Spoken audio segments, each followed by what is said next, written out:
Hello, welcome to video 7. This is the last and final video to show you how to name organic compounds using IUPAC nomenclature. Now, if you've gone through all of the previous videos 1 to 6, you would have gotten all the rules for naming individual functional groups organic compounds. This slide shows the summary of nomenclature for the compounds you've learned.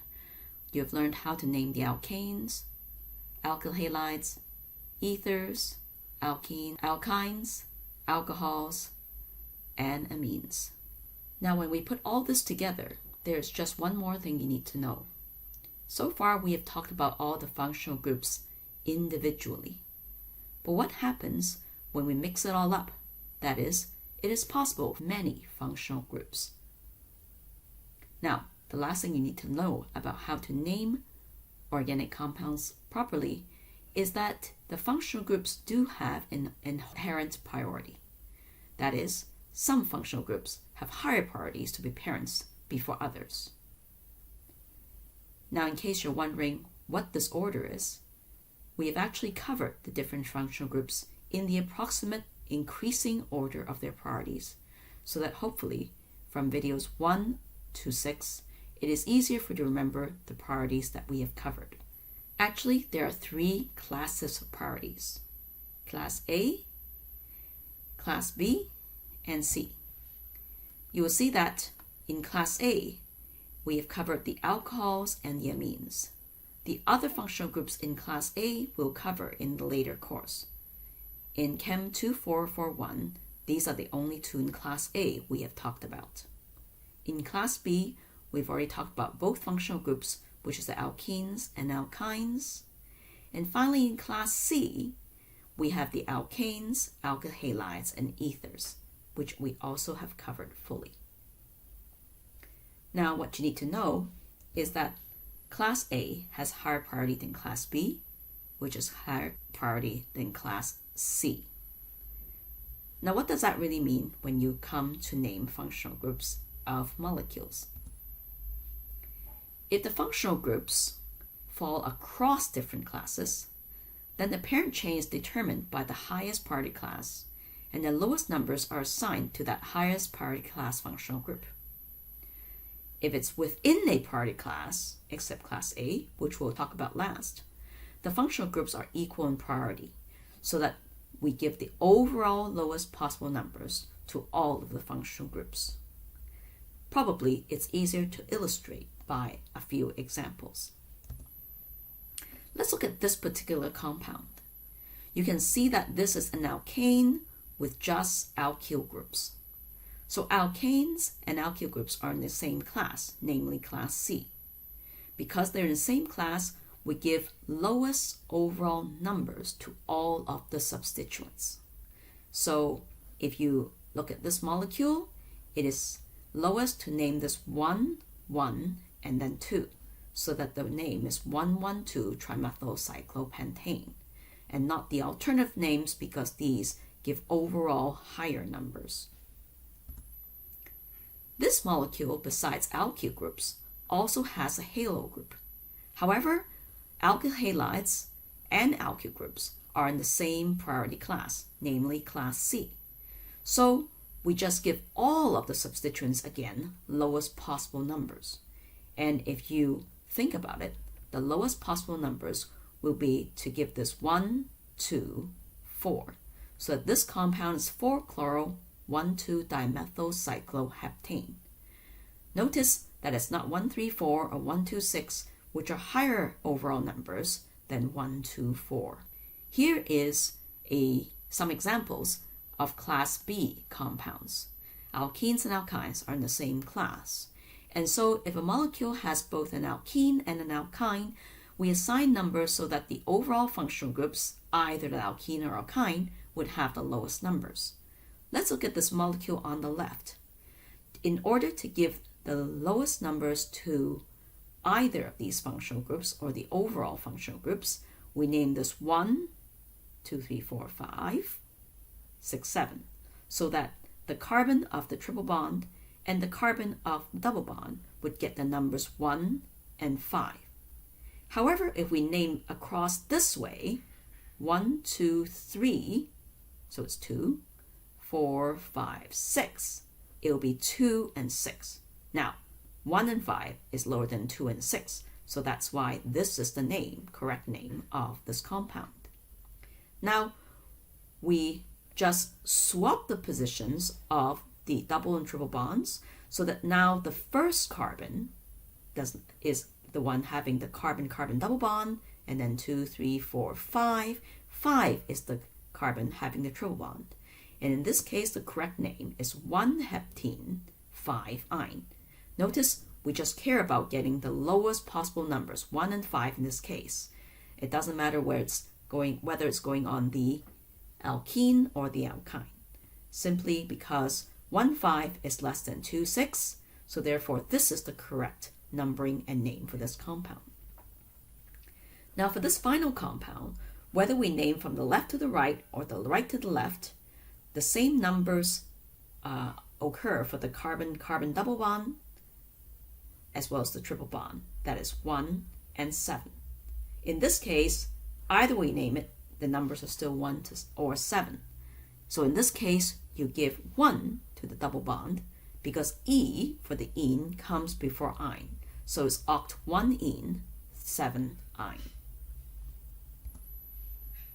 Now let's talk about polyfunctionalized compounds having functional groups from different classes. For example, this particular compound. Here we have two functional groups. OH, that means it's an alcohol, and also here, this is an ether, right? ROR. Now, alcohols belong to class A, and ethers belong to class C.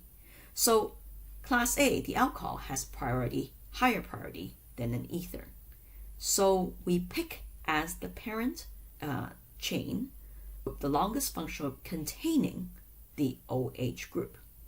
So that means it is this 1, 2, 3 carbon compound containing this OH, and so we name this as a derivative of propanol.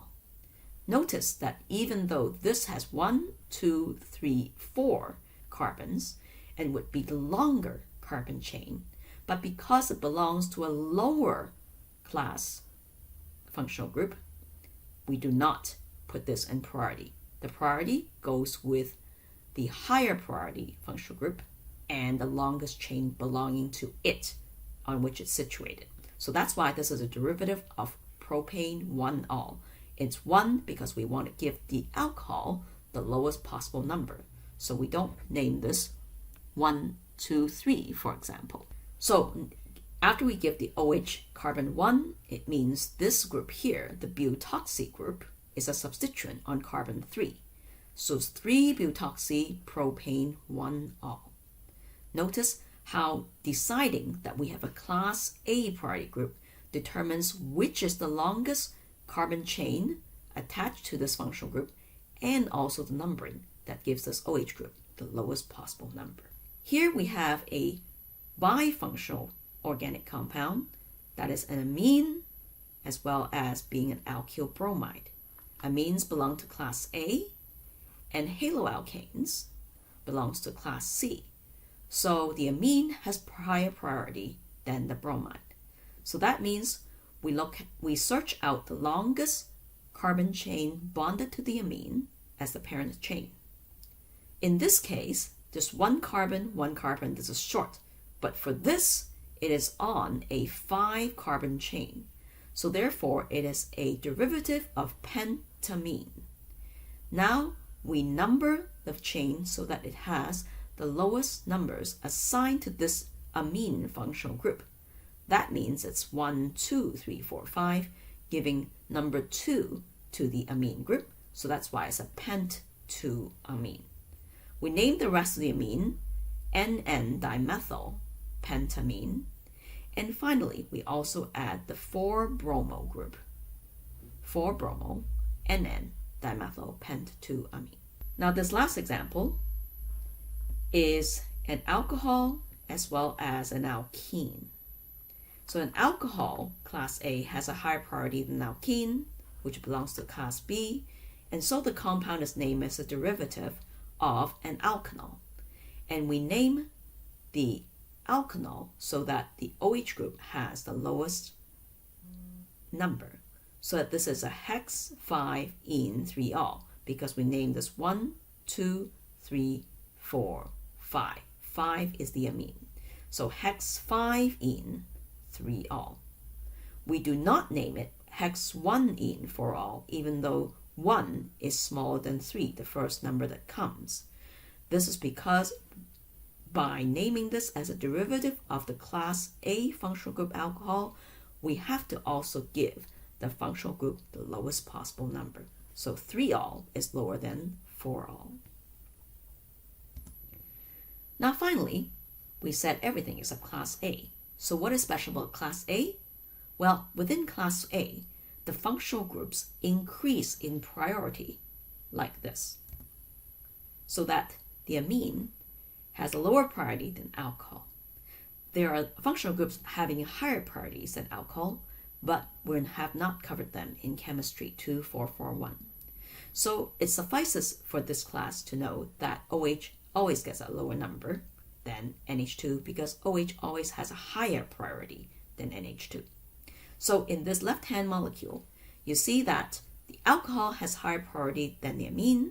So we number this 1, 2, 3, 3 alcohol, and it's a 6-membered alcohol, so it's a hexane 3-ol.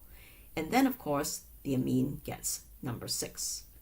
If we swap the places of these two groups, which gives us this molecule, now it, of course, is still a hexane molecule, but now we give OH the lowest possible number so that we now name the chain starting from this end, 1, 2, 3, 4, 5, 6. So it's a 4-amino hexane 1-ol. Notice in both cases, we give the lowest number to the higher priority OH group. Now there you have all of the IUPAC rules so that you can name all the functional groups you're going to cover in Chemistry 2441. Now the next step is really getting all of this together, because these rules should apply to all kinds of molecules, and you need to be careful not to be tricked by the way the molecules are drawn or getting the priorities mixed up along the way. The best way to do this is to get enough practice, and this is why we've designed the online drill so that you can actually generate an infinite number of drills if you want to, and get enough practice until you've learned all the rules. Nomenclature is a basic skill you need to begin learning and talking about organic chemistry. So after learning it through this drill, you will be assumed to know how to do it for the rest of this course. This is the end of all the videos showing you how to name organic compounds. Now you're ready to begin the online Moodle drill.